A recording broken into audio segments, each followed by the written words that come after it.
Okie dokie, let's talk biochemistry. We've talked about chemistry, so now let's apply it to living organisms. And we're going to talk specifically today about macromolecules. Macro meaning large. So we're going to be talking about some large molecules. All right, organic compound. When we talk about organic compounds, oftentimes what comes to our mind is grown without pesticides or no hormones. We think more organic, hello, we think more expensive, healthy, but really the chemistry definition of organic means it contains carbon. So no matter what it is, if it contains carbon, it's an organic compound. All right, so and there we have it. Compounds that contain carbon are called organic. And going back to that whole concept of macromolecules, they're large. Macro means large. So macromolecules are large organic carbon-containing molecules. All right, so carbon, the element symbol, the chemical symbol is C, and carbon has some unique properties to it. One of them is that carbon has 4 electrons in its outer shell. Remember that outer shell is called a valence shell, and it has 4 electrons out there. So is it happy? Is it stable? No, it's not, because it wants to have how many out there? 8, and it only has 4. So as a result, remember the valence shell, it's going to share electrons, together, valent, valence electrons. So covalent bonds. So those 4 electrons are going to bond with as many as 4 other atoms or 4 other elements, okay? So carbon is really cool with the things it can bond with. Typically, carbon's going to bond with carbon, hydrogen, oxygen, or nitrogen. It's going to bond with usually one of those. An example of that would be CH4, which is methane. We get a lot of methane from cow farts. All right, so back to the large molecules, our macromolecules. These are large organic molecules. They're also called polymers, and they're called polymers because poly means many, and they are something called a monomer, mono being one. So multiple monomers grouped together, bonded together, are called polymers. So again, these building blocks are called monomers, and we group them together and we get many of them where we get polymers. Examples of these polymers, these large macromolecules: carbohydrates, lipids, proteins, and nucleic acids. These are the 4 biggies. You got to know the 4 biggies, the 4 macromolecules.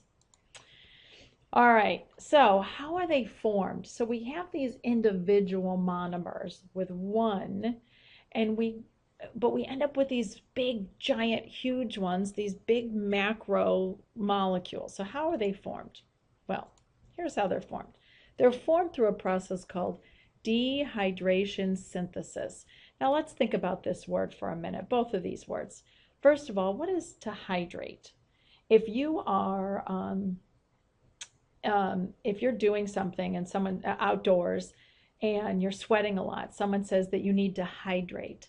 Or if you're really thirsty and you get lightheaded and things like that because it's really hot out, someone will say you're dehydrated. So dehydrated means that water has been removed. Synthesis means to make. So in order to make these macromolecules, these very large molecules, what has to happen is water has to be removed. All right, this is also called a condensation reaction. And again, it forms these polymers by combining monomers by removing water. So here's what it would look like, is you'd have these 2 structures, and it would start off with these 2 and this one here, and then water would be removed. So the water here in this would be removed, and you'd end up with these three together. So these two are bonded together, and now we want these two bonded together. We remove a water from here, and we end up with these bonded together. All right? Well, if we're going to put them together, we're going to have to take them apart. So how does that happen? Well, think of dehydration synthesis. So if we removed a water in order to create a bond between two different monomers, well, what do you think we're going to have to do in order to separate them? We're going to have to remove a water. I'm sorry, we're going to have to add a water.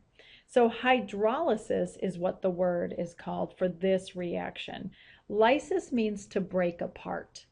And we're going to do that with water.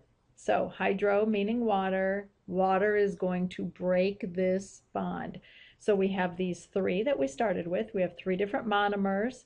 We're going to add a water into it, and when we do, you can see this bond is now broken. These two are still together, bonded together, and this one is now separate because we added a water. So hydrolysis, lysis means to break apart, so we're breaking the bond, putting water in, and dehydration synthesis, synthesis means to make. So we're making one.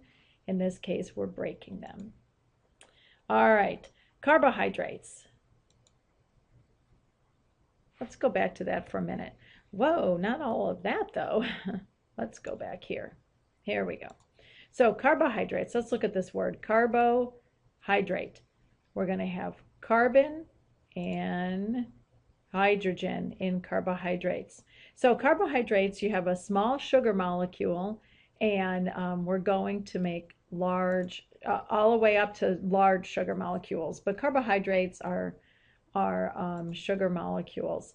And we can have an example of a monosaccharide. Mono means one, sac means sugar.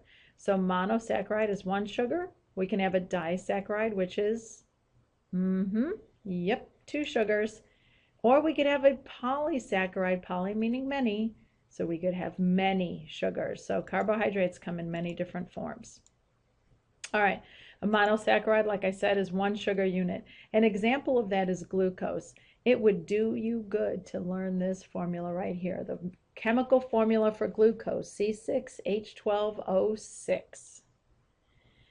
And deoxyribose, that's another sugar monosaccharide. Deoxyribose is the sugar that's used in DNA. That's called deoxyribonucleic acid. And the sugar is deoxyribose. Ribose is another sugar, another monosaccharide. That's used in RNA, ribonucleic acid. Ribose is the sugar in that. Fructose, look at all these OSEs. I hope you're remembering at this point that OSE at the end of a word means sugar. Galactose. All right, I do want you to know this as well. Glucose is a ring structure.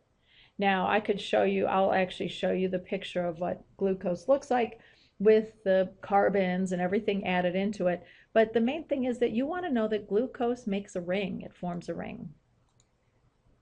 All right, more with carbohydrates. You have a disaccharide, again, two sugars. Examples of this are sucrose, lactose, and maltose. There's that OSE again. So sucrose is, and you don't need to memorize these, examples, but just so you can see, sucrose is made up of glucose plus fructose together. Lactose is made up of glucose and galactose, and maltose is made up of glucose and glucose. So again, you have two sugar units, so you can see the disaccharide. And there's a picture. One glucose ring structure bonded with another glucose ring structure through, ding, ding, ding, ding, ding, dehydration synthesis. And then we have polysaccharides, which are many sugar units. And the examples of many sugar units, very large ones, are starches, breads, and potatoes. You have glycogen, which is in the muscles, cellulose, which is in lettuce and corn. And this is what they look like when it says it's many sugar units. It is. It's many sugar units. All right, we're going to stop there. We're going to hit lipids in the next video because we're just cool like that. See you in a few.